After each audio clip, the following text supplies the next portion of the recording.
Hi everyone and welcome along. Today we're going to do some really cool floral word art to celebrate the new year. So grab your paints and let's get started. So let me talk you through what we've got here. I've started by creating a little guide for doing my lettering. So I've done a horizontal top and bottom line to give me the height and baseline of my lettering. Then I found the center of the page and then worked out from there the size and then a little gap of each of my letters, numbers even, Harriet. Gosh, it's you can tell it's been a while since I've done this. So each of my numbers is going to be 2.5 centimeters across with a ½ centimeter gap. But of course, you're very welcome to choose what you want in terms of your sizing. And then they are 4.5 centimeters tall. Now we're going to do 2022 to celebrate the new year of 2022. I personally find a set square much more useful than just a ruler because that right angle is always really handy when trying to get quite precise lettering. The other really important thing I've done is I have marked this line here and this line here, which gives me the thickness of what my lettering is going to be, and I'll explain what that means, but that is 7 millimeters. Okay, and now enough of that. I'm now going to attempt to do some freehand drawing. So from the top here, I'm going to draw a 2. So I'm going to curve down from the center. Give yourself a tiny bit of flatness at the top there, and then this central line here is going to be where the lettering, the underside of the lettering comes. So you see that it helps me get a consistent thickness, and honestly this is how I create my lettering. It's a little bit of sort of scaffolding, I suppose, and then a bit of freehand. And then the only challenge is for 2022 we've got three twos, so I've got to try and draw 3 twos that look as similar as possible. However, with the help of these little guidelines I've given myself, that will be a whole lot easier than just going completely freehand. But then what I quite like about the hand drawn process is that there's going to be very much a sense of a human hand has created it, rather than it being too perfect. Now with the 0, I'm going to sort of look for the center there and there, and just like the 2, I'm going to curve from the top, but I'm going to make that curve go a little bit sort of longer down so we don't have too much of a flat side. And then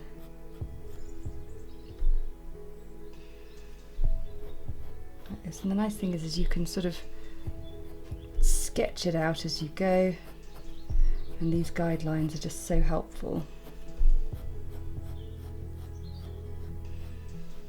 And if you try to press lightly with your pencil, I'm going a bit heavier for the sake of filming so you can see what I'm doing, but suddenly it takes shape before your very eyes. So I'm just going to get my lettering all ready for drawing, and then for painting even, and we can start. I've rubbed my pencil out to be very faint indeed. I get asked a lot about how I rub my pencil out after painting. Well, I can do it quite well because of how much I tend to rub out beforehand. Now I'm just mixing up a blush colour here using yellow ochre and permanent rose. I popped a tiny bit of the cadmium orange in too, and what I'm going to do with my size 2 brush is I'm going to colour in each letter with a very faint wash, and then what we're going to do is we're going to layer some beautiful seasonal flowers over the top. So because it is January, we're going to go for some winter blooms in miniature,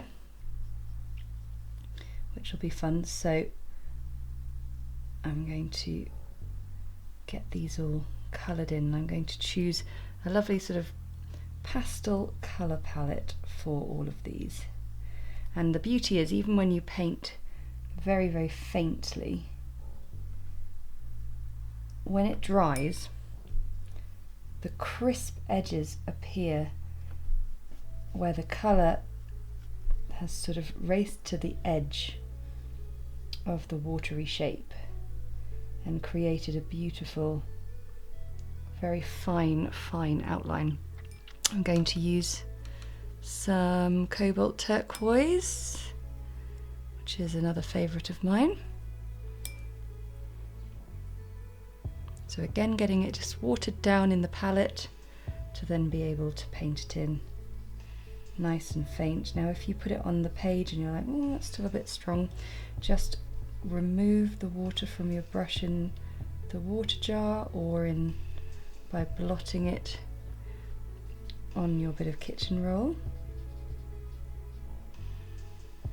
Now I'm very excited to tell you that these brushes, these Pro Art Masterstroke brushes that I always use with the white handles, are now available for you to buy in my Etsy shop. I know a lot of you outside of the UK struggle to get hold of these, and now your struggles are over. You can go and buy them while stocks last, that is, because I now have a wholesale account with Pro Art, which means I can provide you with the exact brushes that I use. They're a pointed round brush, and I use them almost the whole time. There's every now and then I'll have a different brush for a very specific thing, but ultimately 99% of the time I am using these brushes. So size 2 is a really good brush because it sort of allows you quite a lot of control whilst also a lot of coverage. Okay, so I'm going to now use a sort of ochre orange, mixture of yellow ochre and cadmium orange, to colour in this one. I let that dry and then I rubbed out the pencil once more, so it's almost imperceptible, the pencil now. So that's just, that's how I do it. So we are going to start painting some miniature flowers, which I'm very excited about. Anemones are one of my favourite flowers to paint, and it was the first flower I think I painted in my book, New Botanical Painting, for the project, and I think actually it was a painting of an anemone that got me the book deal in the first place on Instagram. There you go, a little bit of trivia for you. So I'm just mixing Cadmium Red and Permanent Rose to make a beautiful sort of jolly ruby red that's just a little bit pinkier. And what I'm going to do is I'm using a size 0 brush. I'm going to use that in quite a dilute fashion, and what I'm going to do is I'm going to begin by painting some miniature anemones sort of clustered about on the 2, and I'll sort of explain as I go. So what I'm doing is I'm just using the point of the brush to begin with and then fanning it out, squishing it down, and I'm going to attempt 5 petals. They're all spaced out and there's a gap in the middle as well. Now don't worry about that 5th petal being a little bit squashed. I'm going to paint another one up here. Now this one's going to be more of a sort of a flower angled away, faced up, so I'm going to start with the 1st petal, and then the 2nd one is going to be a little bit squashed, 3rd one, 4th one, 5th one. So you see what I mean, the face of the flower is away from us. And I'm going to do one more down here, a bit more of a squashed one again.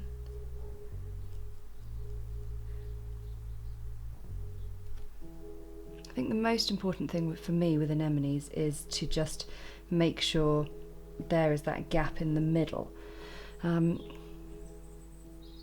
another one, a nice tall one as well, I think. This one we won't actually see the centre so much. So that one is going to be twisting off into the sun.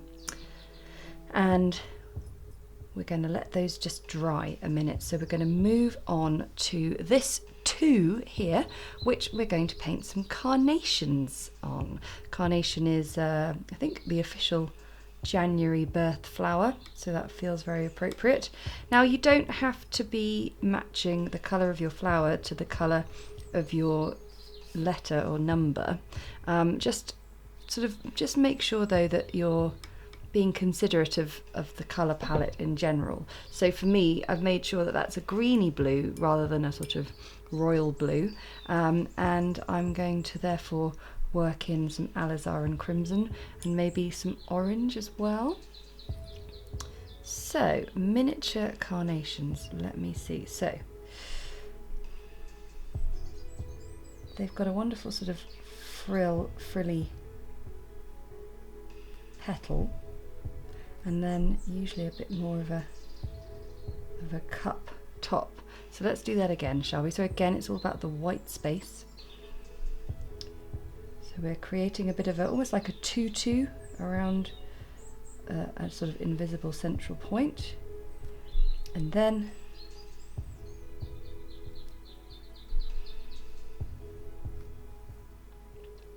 there we go. And of course we do get carnations that haven't quite opened up yet, so we'll just do a few sort of tips which are just going to be poking out of the top of the green. Now, I said we'd pop some orange ones in there as well, and we'll just mix the orange with a little bit of Alizarin Crimson to make sure they are just looking like they're slightly related.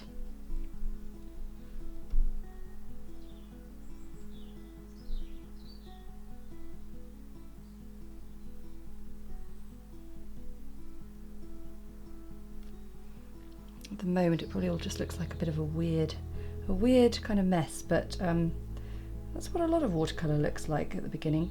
So these ones I'm just sort of doing the tutu, the frilly tutu, and then this one at the top I will do frilly tutu and give us a central flower.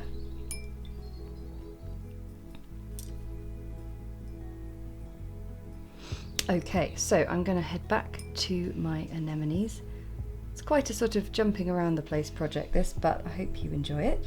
So now I'm going to place in a second layer of petals in the gaps of the previous set, and just make sure your paint is still nice and dilute. Now it'll feel at this point like you're making a terrible mistake and ruining your painting, but I promise you, you are not. Just wait until they dry. It's just really important that you're using paint in a dilute form, and you'll just start to see the lovely crisp edges form. Still leaving that centre unpainted, so this one here is a bit different, so I'm just pop a little bit in there, and we'll just leave those to dry. Okay, I'm going to paint in some gerberas here, and we've got yellow, so I think I'll sort of start with a cadmium yellow and an orange, and we'll get some permanent rose. Or maybe we'll have some sort of yellowy orange ones and a mixture. Okay, so gerberas are a kind of flower that I think gets a bit of a bad rap. I think people are very mean about gerberas, but essentially, if you want to begin, just sort of draw a little dot circle, and then can paint out a little cluster of petals, and you don't need to have them all in there just yet, but essentially we're painting these lovely little glorious sunshines. So I'll do another few dots, start with yellow this time. And just keep your focus on where the centre of that flower is, and try and keep your petals fairly consistent in their length, a nice sort of quite tightly packed, but a bit of space between them so they don't just turn into one big blob. Okay, so I'm going to paint a few more of those. Finish off, we're going to have some lilacs. So just using my Cobalt Violet here and just dabbing from the top point with some fairly sort of wet paint. Just, if you wanted, you could do your central line first and then fill it out, but the most important thing is that there's some sort of unpainted space there, and that your lilacs have got a bit of just a very gentle curve, not completely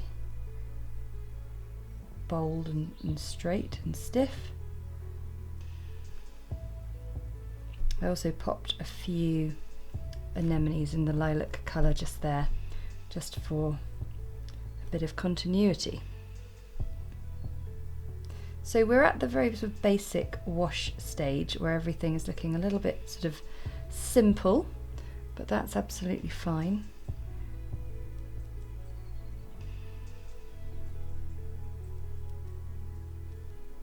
We're now going to add stems and bits of detail. Right, so it's time to add our leaves and foliage and stems. So I've got Sap Green on my size 4/10 brush, and I'm just going to begin with my anemones by actually doing little parallel lines, because an anemone stem is actually quite a thick stem, and it's sort of up to you how you want to do it, whether you want them all sort of growing off one stem. My idea is I want to have this sort of flower bed growing in front of the letter here.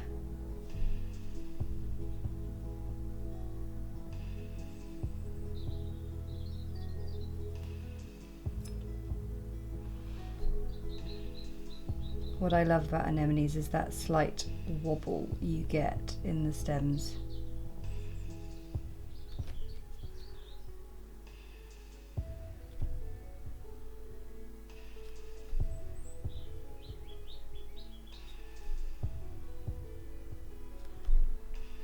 And then, of course, you get the sort of spidery leaves that come out either sort of underneath the flower itself or at the various junctures. So you can pop those in, and then we can look at the details. For the carnations, I'm using a bit of green gold to create the sort of cone underneath the flower that comes down into a point, and then I've got some Sap Green, which I can then have the various plants of growing off from underneath, and that little bit of Sap Green can just blend up the stems. And then, of course, you get these lovely slender leaves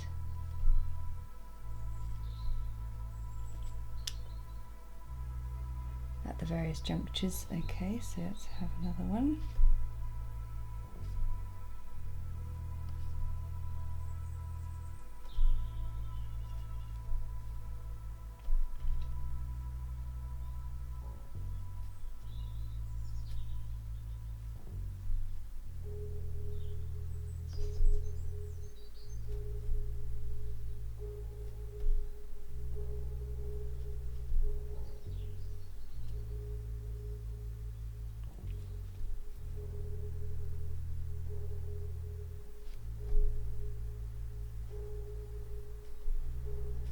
And then if you need to just add, for like artistic license, a few extra little leaves, or I like to just pop in a few extra little brush strokes at the bottom.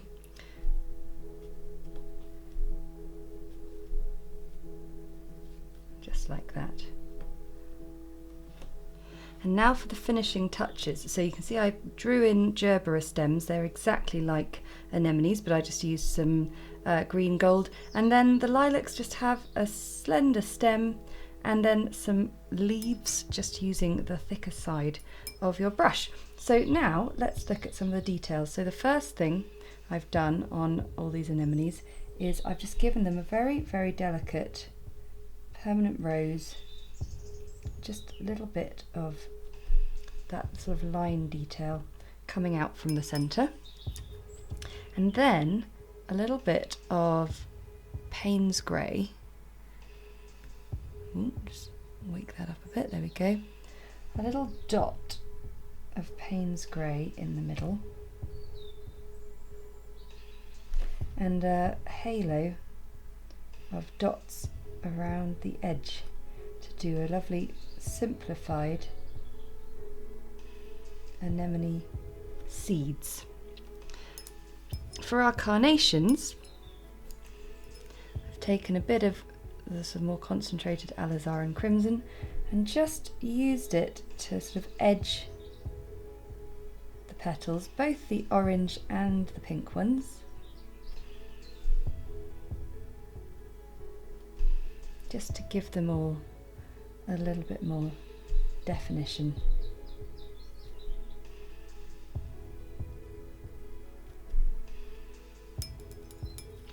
For the gerberas, it's the centres that are the interesting bit. So I've got some permanent rose here, which is a different colour to the yellow, but I'm just going to sort of create that centre just by focusing more on the underside, and then I'm going to add a few dashes of the colour to the petals, because the great thing about gerberas is they come in so many colour combinations.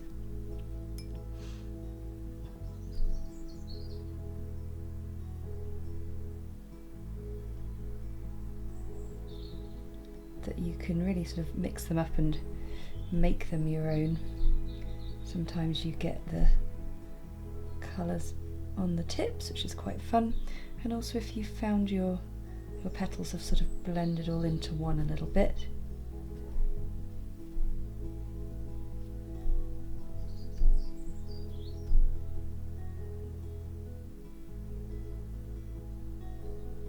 You can use it just to divide them a little bit.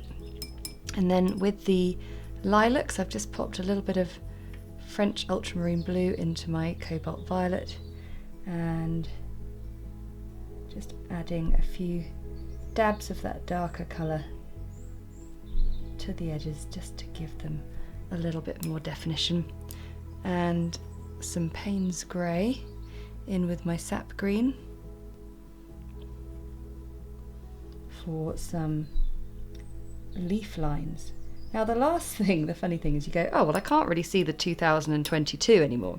That's not a problem. It's sort of to be expected. What I like to do now is just use the slightly stronger version of the colour to maybe just do a little bit of an edge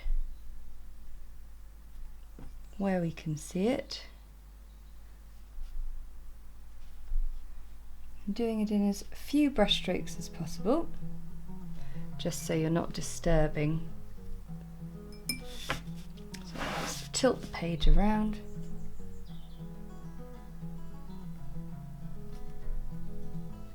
So we give ourselves a nice little bit of sort of watercolour character to this piece. And there you go, your 2022 floral word art. And of course, if you need to rub out the pencil one last time, wait till it's completely dry before you do so. But hopefully the two sort of little rubbings out along the way should have done the trick. Don't forget to check out the episode notes to get your hands on your very own set of Pro Art Masterstroke brushes, and I'll see you again soon. Thanks so much for watching. I really hope you enjoyed that one, and I cannot wait to get going on plenty more tutorials for the year ahead. I want to say a huge thank you to our patrons for their support, because that support enables us to keep creating these videos that everyone can enjoy. And if you enjoyed this one, then hit the like button and comment below to let me know how you're getting on. And of course, if you never want to miss another video, then hit the subscribe button and the little notification bell, and I'll see you next time. Bye!